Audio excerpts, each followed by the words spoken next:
Ще повоюємо. На боці України не лише США. Новий і, власне, найбільший для країни пакет військової підтримки оголосила Велика Британія. Виділення нового траншу допомоги британський прем'єр Ріші Сунак обговорив під час телефонної розмови з президентом Володимиром Зеленським. У переліку, зокрема, 400 одиниць техніки, серед яких і захищені бронеавтомобілі «Хаскі», а ще 60 човнів для водних рейдів та 4 мільйони стрілецьких набоїв.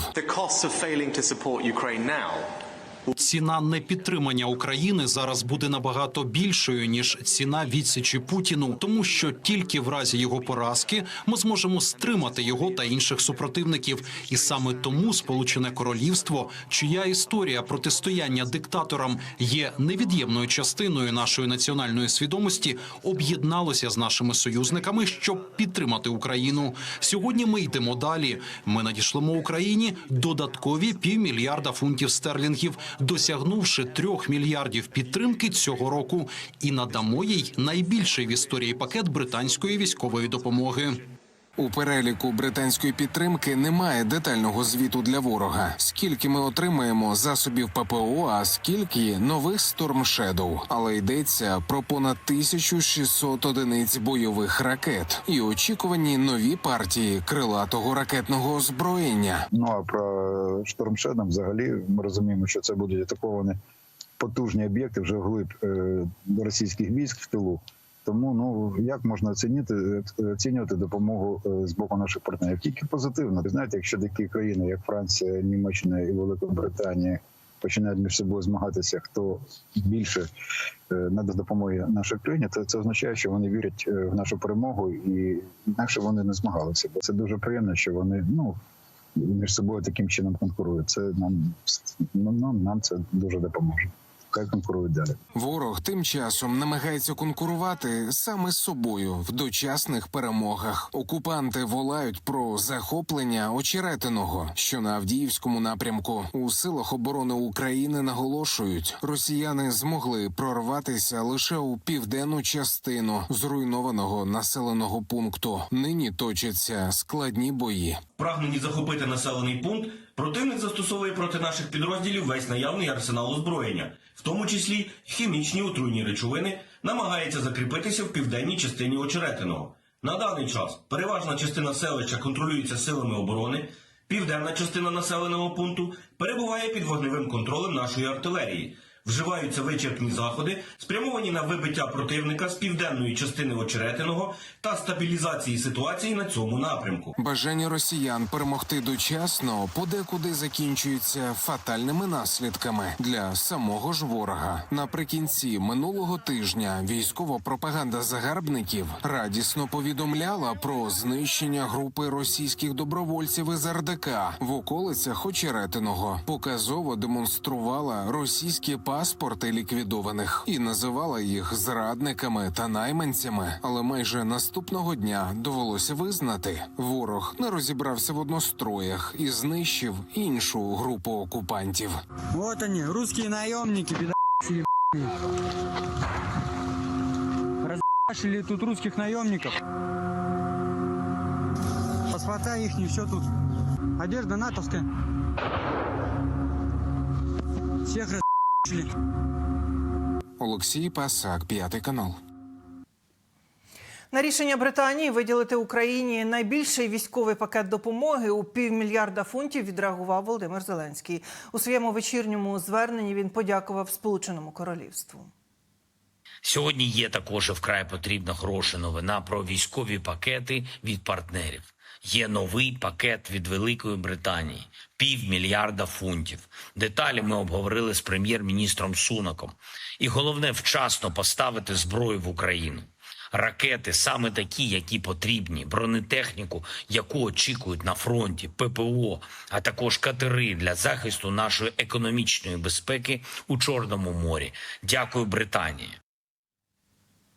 Українські чоловіки за кордоном більше не можуть отримувати консульські послуги від України. До прикладу, подати документи на поновлення закордонного паспорта та навіть забрати готовий документ. Міністерство закордонних справ доручило консульствам поки що не надавати послуги для чоловіків призовного віку. Ближче до набуття чинності закону про мобілізацію відомство має оприлюднити роз'яснення, як система працюватиме далі. А поки мережа рясніє записами із тиснявою в паспортних столах та гнівними коментарями тих, хто виїхав з України. Як відреагували військові та що ще передбачає рішення МЗС? Лідія Середюк розповість. Від 23 квітня чоловіки призовного віку від 18 до 60 років, які за кордоном не зможуть скористатися послугами українських консульств, поновити закордонний паспорт, забрати довіреності чи оформити низку документів. Копію такого розпорядження українського МЗС, підписаного першим заступником міністра Андрієм Сибігою, оприлюднило інтернет-видання «Дзеркало тижня». А потім офіційно підтвердив інформацію і Дмитро Кулеба, чільник міністерства. Який вигляд це має зараз? Чоловік призовного віку виїхав за кордон, показав своїй державі, що питання її виживання його не обходить, а потім приходить і хоче отримати від цієї держави послуги. Так не працює. У нас в країні війна. Якщо ці люди вважають, що хтось там далеко на фронті воює і віддає своє життя за цю державу, а хтось посидить за кордоном, але при цьому отримуватиме послуги від цієї держави, то так це не працює. Це буде чесно, підсумував Кулеба, а ще роз'яснив, що в українських чоловіків, зокрема за кордоном, і раніше було зобов'язання оновлювати свої дані в ТЦК. В МЗС пообіцяли дати уточнені роз'яснення щодо цього нововведення ближче до періоду, коли закон про мобілізацію набуде чинності. Це 18 травня. Тим часом видачу готових документів уже призупинили у закордонних підрозділах державного підприємства «Документ». Назвали це технічною причиною. А українські консульства одне за одним зупиняють прийом документів для чоловіків. Першими про це повідомили представництва в Чехії та Польщі, зокрема. Ось тиснява у паспортному столі Варшави. Як стверджує автор цього відео, чоловіки не можуть забрати готові паспорти. Сотні людей шикувалися у черги до паспортних столів, щоб оновити свої документи ще тоді, коли обмеження на консульські послуги були лише чутками. Ухвалений парламентом і підписаний президентом закон про мобілізацію передбачає обмеження, зокрема, і щодо послуг у консульствах. Якщо чоловік за кордоном не стане на військовий облік чи не поновить свої дані. Юристи пояснюють, що правомірно було б, якби МЗС дочекалося, коли цей документ стане чинним, і лише потім видавало додаткові розпорядження. У дипломата Валерія Чалого думка така. Рішення справедливе? Мабуть, так. Цілей досягне? Мабуть, ні. Доручення законне? Точно ні. Тепер керівники закордонних дипломатичних установ на розтяжці. МЗС зроблять крайнім. Причини виїзду чоловіків за кордон різні, тому варто було б кожну розглядати окремо, каже політичний аналітик Володимир Горбач. Інакше держава може поступово втрачати своїх громадян за кордоном. Абсолютна більшість ухилянтів буде шукати, якщо їм не дадуть можливості переоформити свій закордонний паспорт чи користуватись консульською допомогою рідної держави Україна, то вони будуть шукати собі інші варіанти. Якийсь час можуть жити як особи без громадянства, оформлюючи собі, як біженці там і так далі, оформлюючи собі так званий нансенівський документ, тобто посвідчення особи без громадянства, який так само дає можливість відкривати банківські рахунки і перетинати державні кордони і таке інше. Або будуть через деякий час прийняти стратегічне рішення назавжди залишитися в країнах перебування і в перспективі набувати громадянство цих країн. Нове правило від МЗС наробило чимало галасу. Думки серед українців, які в Україні дуже відрізняються. Я думаю, що ні до чого гарного це не призведе. Ті, хто повернувся, ті вже давно захотіли повернутися, а ті, хто залишився, вже залишились. Хочеться, щоб все-таки захищали нашу землю. Дуже хочеться. Обмеження прав – це не гарно. спонукають, щоб не вертались. Ну, я трішки не згоден, тому що я не знаю. Просто я би зменшив цей трішки вік. А от українські військові нововведення МЗС однозначно підтримують і вкотре нагадують, що в лавах ЗСУ критично не вистачає людей. Каждый должен отдавать долг родине, как это было раньше и сейчас. Если